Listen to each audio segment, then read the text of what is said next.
السلام علیکم ورحمۃ اللہ وبرکاتہ۔ ناظرین کرام، امام حسین علی مقام علیہ السلام کی جنازے کی نماز کس نے پڑھائی اور کن لوگوں نے تدفین کی؟ شہدائے کربلا کی کن لوگوں نے تدفین کی؟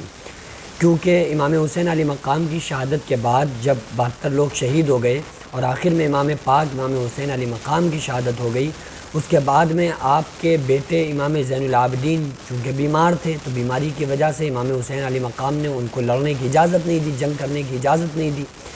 تو وہ بیماری کی وجہ سے امام حسین علی مقام نے اجازت نہ دی، اس لیے وہ بچے ہوئے تھے، بہت سخت بیمار تھے، اور ان کے گھر کی جو لوگ تھے، جو عورتیں تھیں، اور جناب سیدہ سکینہ تھیں اور جناب سیدہ زینب سلام اللہ علیہا، یہ جو عورتیں تھیں گھر کی، یہ اہل بیت اطہار میں سے جو ان کی گھر والیاں تھیں، نبی پاک صلی اللہ علیہ وسلم کے گھرانے کی تھیں، امام حسین علی مقام علیہ السلام کی بہن تھیں،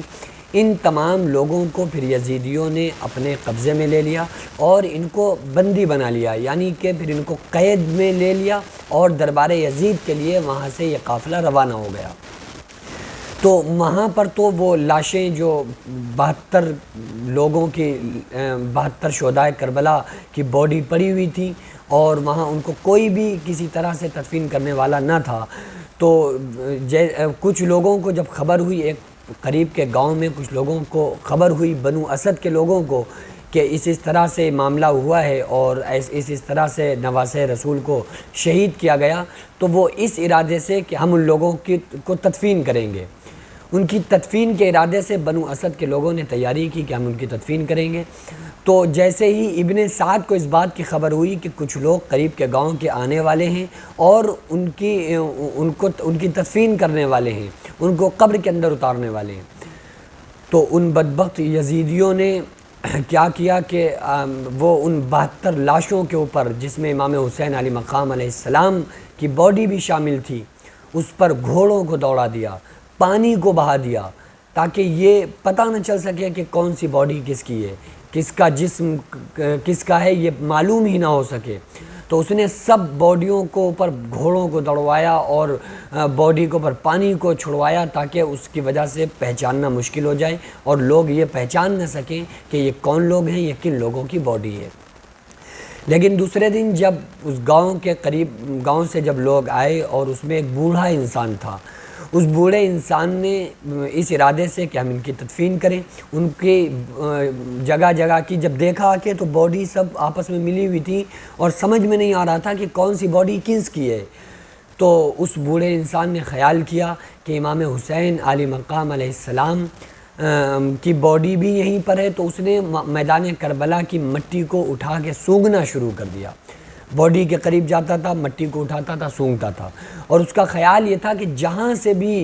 ہم کو جنت کی خوشبو آ جائے گی، ہم سمجھ لیں گے کہ یہ امام حسین علی مقام علیہ السلام کی باڈی ہے، یہ ان کا جسم ہے۔ کیونکہ امام حسین علی مقام کے بارے میں نبی اکرم صلی اللہ علیہ وسلم نے فرمایا، الحسن والحسین سیدہ شباب اہل الجنہ، یعنی میرے دونوں بیٹے امام حسن امام حسین جنت میں نوجوانوں کے سردار ہیں، تو یہ جنتوں کے سردار ہیں، اس لیے ان کی باڈی سے جو خوشبو آ رہی ہوگی، جہاں پر جس مٹی پر ان کی باڈی ہے، اس مٹی سے بھی جنت کی خوشبو آ رہی ہوگی، تو یقیناً ایسا ہی تھا، تو وہاں سے خوشبو آ رہی تھی جنت کی، تو وہ بوڑھا سمجھ گیا کہ یہی باڈی ہے، یہ وہ چیخ اٹھا کہ یہ جسم ہے ہمارے نبی صلی اللہ علیہ وسلم کے پیارے نواسے امام حسین علی مقام کا۔ پھر اس شخص نے تدفین کی۔ بہرحال تاریخ میں کچھ اختلاف بھی ہے اور تمام مورخین نے الگ الگ باتیں بھی لکھی ہیں، لیکن یہ قول، اس قول پر جو میں نے آپ کو بتایا ہے، اس قول پر بہت زیادہ علماء کرام متفق ہیں اور اس قول کو زیادہ ترجیح دیا کرتے ہیں۔ تو بہرحال یہ ہے کہ ہم تمام لوگوں کو چاہیے کہ ہم کربلا کو ہرگز نہ بھولیں، اور صرف ان دنوں میں ہی نہیں، صرف محرم ہی میں نہیں، بلکہ محرم کے بعد ہمیں 11 مہینے بھی امام حسین علی مقام کی محبت کو دل میں رکھ کے، ان کی شہادت کو، ان کی قربانی کو مد نظر رکھتے ہوئے ہمیں زندگی کو گزارنا ہے۔ ہم دنیا میں تو کہتے ہیں کہ ہم حسینی ہیں، لیکن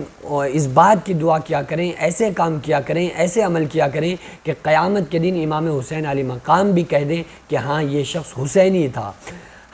تو اگر وہاں امام حسین علیہ مقام نے ہم کو حسینی کہہ دیا تو ہمارا کام بن جائے گا، ہم انشاءاللہ تعالیٰ کامیاب ہو جائیں گے۔ دعا کریں اللہ تبارک و تعالیٰ ہم تمام لوگوں کے دلوں میں سچی پکی اہل بیت کی محبت پیوست فرمائے، اور ہم تمام لوگوں کو جو کربلا سے امام حسین علیہ مقام نے پیغام دیا ہے اس پیغام پر ہم لوگوں کو عمل کرنے کی اللہ تعالیٰ توفیق عطا فرمائے۔ وما علینا الا البلاغ۔ السلام علیکم ورحمۃ اللہ وبرکاتہ۔